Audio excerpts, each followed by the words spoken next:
La légende du banc hanté d'Annonay, perché au nord de l'Ardèche, est une ville ancienne et pittoresque, entourée de collines boisées et traversée par des rivières qui serpentent dans un décor vallonné.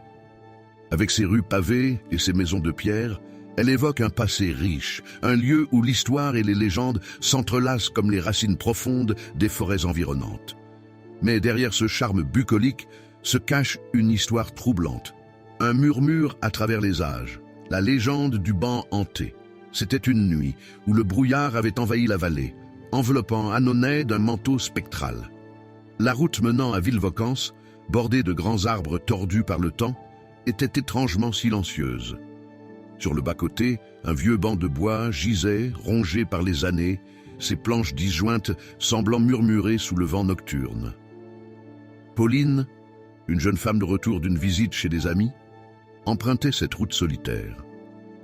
La brume épaisée par les phares de sa voiture créait un décor fantasmagorique. Alors qu'elle roulait lentement, ses yeux furent attirés par une silhouette immobile sur le banc. C'était une jeune fille, vêtue d'une robe claire, déchirée, qui semblait léviter entre les volutes de brouillard. Intriguée et inquiète, Pauline s'arrêta et baissa sa vitre.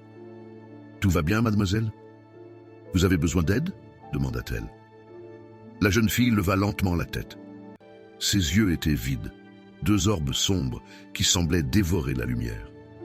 D'une voix éthérée, elle murmura « Il est trop tard, beaucoup trop tard ».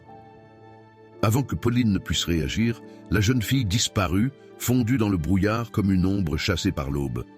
La rumeur du banc hanté court depuis des générations. On raconte qu'au XIXe siècle, une jeune femme nommée Marianne vivait dans un hameau proche d'Annonay.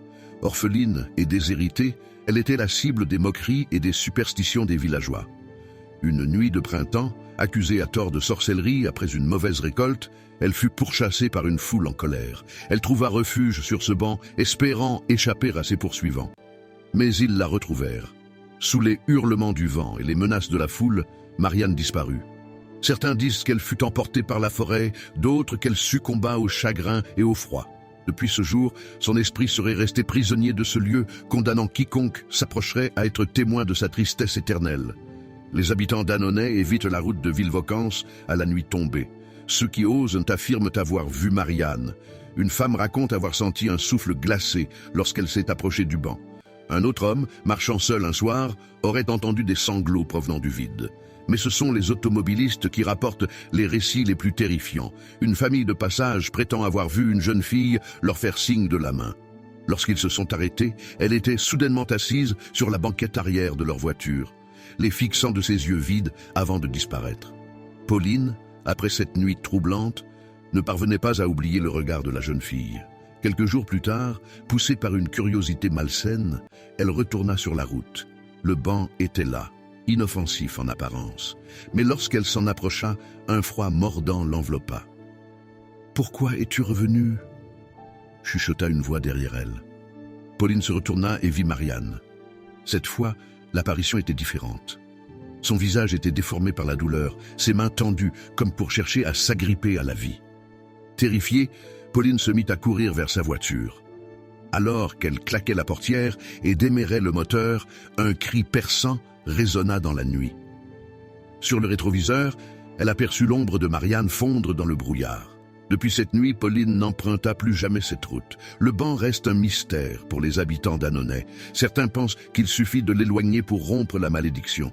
D'autres, plus fatalistes, croient que l'esprit de Marianne continuera à hanter les lieux quelle que soit la distance. Quoi qu'il en soit, les nuits brumeuses, là où le brouillard danse entre les arbres, on murmure encore que Marianne attend, sur ce vieux banc, que quelqu'un vienne enfin entendre son histoire et apaiser son âme tourmentée.